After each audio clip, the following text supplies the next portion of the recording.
हम लोग जो कह रहे हैं और जो सामने वाला कह रहा है उसको आप जांच लीजिए। तेजस्वी जी ने कहा कि यहाँ की महिलाओं को 2500 रुपया महीना दे देंगे। अब आप लोग के सबके पास मोबाइल है, मोबाइल में कैलकुलेटर है, जरा जोड़ना शुरू कीजिए। बिहार में 6 करोड़ महिलाएं हैं। अगर बच्चियों को हटा दें तो करीब करीब 5 करोड़ महिला हुई।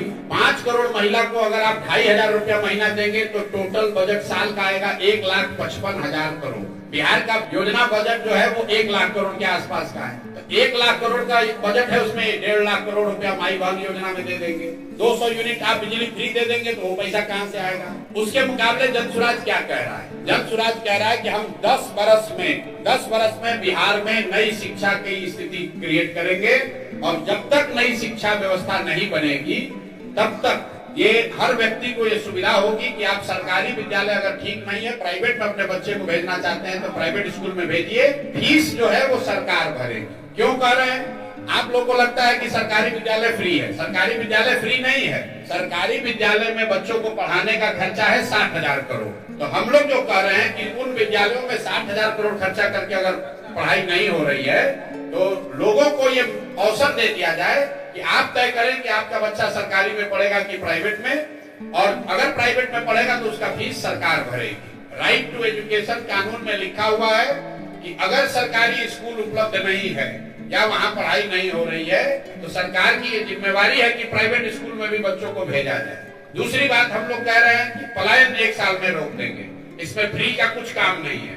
ये कहा जा रहा है कि बिहार से जो पूंजी का पलायन हो रहा है, हर साल 2.5 से 3 लाख करोड़ रुपया जो बैंक यहाँ से पैसा दूसरे राज्य में भेज रहे हैं, बिहार के लोगों का पैसा भेज रहे हैं, उस पूंजी के पलायन को रोककर बुद्धि का पलायन रोका जाएगा। और जिस दिन पूंजी और बुद्धि का पलायन रुका उस दिन श्रम का पलायन अपने आप रुक जाएगा। तीसरी बात हम लोग कह रहे हैं कि मनरेगा से किसानी को जोड़ा जाएगा। अभी मनरेगा का 60% पैसा दिल्ली में हम लोग सरेंडर कर रहे हैं। 100 रुपया बिहार को मिल सकता है तो पिछले वर्ष बिहार ने सिर्फ 39 रुपया ही लिया है। हम लोग ये कह रहे हैं कि किसानों को यहाँ पर मजदूर जो है वो मुफ्त दिया जाएगा। मनरेगा में जो काम करना चाहता है वो खेतों में काम करे, किसानों के साथ मिलकर काम करे, उससे मनरेगा का यूटिलाइजेशन बढ़ेगा, भ्रष्टाचार रुकेगा और बड़े पैमाने पर कृषक बेहतर खेती कर पाएंगे, खासकर नकदी फसलों की खेती कर पाएंगे। चौथी बात हम लोगों ने कही कि यहाँ घर घर रोजी रोजगार हो, उसके लिए 4% के ब्याज पर सरकारी गारंटी पर लोन मिलेगा।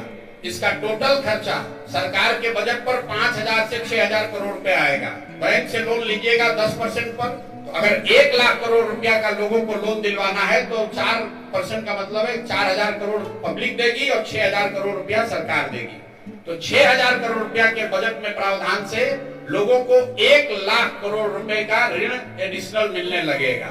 और अंतिम बात जो फ्री भी हम लोग कह रहे हैं, सिर्फ एक चीज वो कह रहे हैं कि 60 साल से ज्यादा उम्र के लोग जिनको अभी 400 रुपया मिल रहा है उनको हम लोग 2,000 रुपया देंगे, विधवा और दिव्यांग इंक्लूडेड, और इसका पूरा खर्चा करीब करीब 12,000 करोड़ रुपया साल का आएगा। तो जो हम लोग की जनसुराज की पूरी योजना है इसमें बजट को देखकर सिर्फ 15 से 18,000 करोड़ रुपए ही हम लोग कह रहे हैं कि इन योजनाओं पर लोगों को पैसा देने में खर्च होगा। 80,000 करोड़ जो पैसा है उसको हम लोग चाहते हैं कि यहाँ की व्यवस्था, इंफ्रास्ट्रक्चर और बेहतर बिहार को बेहतर बनाने में खर्च हो। ऐसा नहीं कि 1 लाख करोड़ का बजट है और हम वादा कर रहे हैं 3 लाख करोड़ का। 1 लाख करोड़ का अगर बजट उपलब्ध है, क्योंकि 3 लाख करोड़ का बजट है लेकिन सरकार के पास खर्च करने के लिए 1 लाख करोड़ रुपया ही उपलब्ध है, क्योंकि 2 लाख करोड़ रुपया तो इंटरेस्ट और सैलरी वगैरह में जाता है। तो 1 लाख करोड़ की बजट में हम लोग सिर्फ 15,000 करोड़ रुपए की बात कर रहे हैं। सामने से तेजस्वी जी क्या कह रहे हैं कि 1 लाख करोड़ का बजट है, 2 लाख करोड़ रुपया वो फ्री में दे देंगे। आप तय कर लीजिए, बिहार की जनता तय कर लीजिए कि कौन सोच समझ कर बोल रहा है और कौन बिना जाने समझे बोल रहा है।